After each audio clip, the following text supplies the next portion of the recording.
സ്റ്റേഷനിൽ കുഴഞ്ഞു വീണ പോലീസുകാരന് ചികിത്സ ഉറപ്പാക്കാതിരുന്ന SHOക്കെതിരെ നടപടി. പാവറട്ടി പോലീസ് സ്റ്റേഷനിലെ SHO KG കൃഷ്ണകുമാറിനെ സ്ഥലം മാറ്റി. കൃഷ്ണകുമാറിന്റെ മറുപടി കിട്ടിയ ശേഷം വകുപ്പുതല നടപടികളിലേക്ക് കടക്കും. വിവരങ്ങളുമായി സൂരജ് സജ്ജയാണ് ചേരുന്നത്. സൂരജ്, അങ്ങേയറ്റം മനുഷ്യത്വഹീനമായ ഒരു ഉദ്യോഗസ്ഥൻ മുന്നിൽ കുഴഞ്ഞു വീഴുമ്പോഴും കല്ലിന് കാറ്റ് പിടിച്ചുകൊണ്ടിരിക്കുക എന്ന് പറയുന്നത് അങ്ങേയറ്റം മനുഷ്യവിരുദ്ധമാണ്. ഉചിതമായ നടപടി പ്രതീക്ഷിക്കാമോ?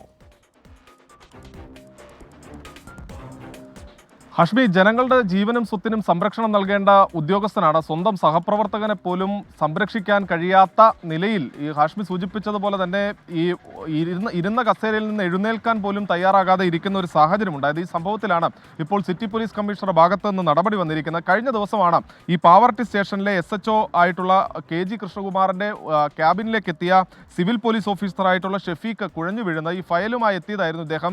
ഈ ജോലി സമ്മർദ്ദത്തെ തുടർന്നാണ് ഈ ഷെഫീഖ് കുഴഞ്ഞു വീണതെന്നുള്ളതാണ് പറയുന്നത്. പക്ഷേ ഈ ഷെഫീഖ് കുഴഞ്ഞു വീണിട്ടും ഈ ചെയറിൽ നിന്നൊന്ന് എഴുന്നേൽക്കാൻ പോലും ഈ കൃഷ്ണകുമാർ തയ്യാറായിരുന്നില്ല. പിന്നീട് അവിടെ ഉണ്ടായിരുന്ന GD ചാർജിൽ ഉണ്ടായിരുന്ന ഉദ്യോഗസ്ഥരടക്കം എത്തിയാണ് ഈ ഷെഫീഖിനെ ആശുപത്രിയിലേക്ക് മാറ്റിയത്. ഈ ഷുഗർ ലെവൽ കുറഞ്ഞു പോയതാണ് ഇത്തരത്തിൽ കുഴഞ്ഞു വീഴാൻ ഇടയാക്കിയതെന്നുള്ളതാണ് ആശുപത്രി അധികൃതർ പറയുന്നത്. പിന്നീട് ചികിത്സ നൽകി ഈ ഷെഫീഖിനെ വിട്ടയക്കുകയും ചെയ്തു. പക്ഷേ ഈ ഉദ്യോഗസ്ഥന്റെ ഭാഗത്തു നിന്ന് SHOയുടെ ഭാഗത്തു നിന്നുണ്ടായ ഈ നടപടിയിലാണ് വലിയ പ്രതിഷേധം സേനയ്ക്കുള്ളിൽ നിന്ന് തന്നെ ഉയർന്നത്. ഇതിന്റെ പശ്ചാത്തലത്തിലാണ് കമ്മീഷണർ നേരിട്ടെത്തി ഇവിടുത്തെ CCTV ദൃശ്യങ്ങൾ പരിശോധിച്ചത്. ആ സമയത്ത് SHO ഈ കസേരയിൽ തന്നെ ഇരിക്കുന്നതല്ലാതെ എഴുന്നേൽക്കുന്നതോ അല്ലെങ്കിൽ ഇയാൾ ആശുപത്രിയിലേക്ക് മാറ്റുന്നതിനോ ഒരു നടപടിയും സ്വീകരിച്ചില്ല. ഇതോടുകൂടിയാണ് AR ക്യാമ്പിലേക്ക് ഉദ്യോഗസ്ഥരെ SHOയെ സ്ഥലം മാറ്റിയിരിക്കുന്നത്. അതോടൊപ്പം തന്നെ വിശദീകരണവും തേടിയിട്ടുണ്ട്. ഈ മറുപടി ലഭിച്ചാൽ ഉടനെ വകുപ്പ് തല നടപടികളിലേക്ക് കടക്കാനാണ് നിലവിൽ സിറ്റി പോലീസ് കമ്മീഷണർ തീരുമാനിച്ചിരിക്കുന്നത്. ഹാഷ്മി, ഓക്കെ, സൂരജ് സജിയാണ് വിവരങ്ങൾ നൽകിയത്. കസേരയിൽ നിന്ന് എഴുന്നേക്കാൻ പോലും കൂട്ടാക്കാതിരുന്ന ആ ഉന്നത ഉദ്യോഗസ്ഥന് യജമാൻ എന്നൊക്കെ കരുതിയിരിക്കുന്ന ഉദ്യോഗസ്ഥന് നടപടി ഉണ്ടാകും എന്ന് തന്നെ പ്രതീക്ഷിക്കാം.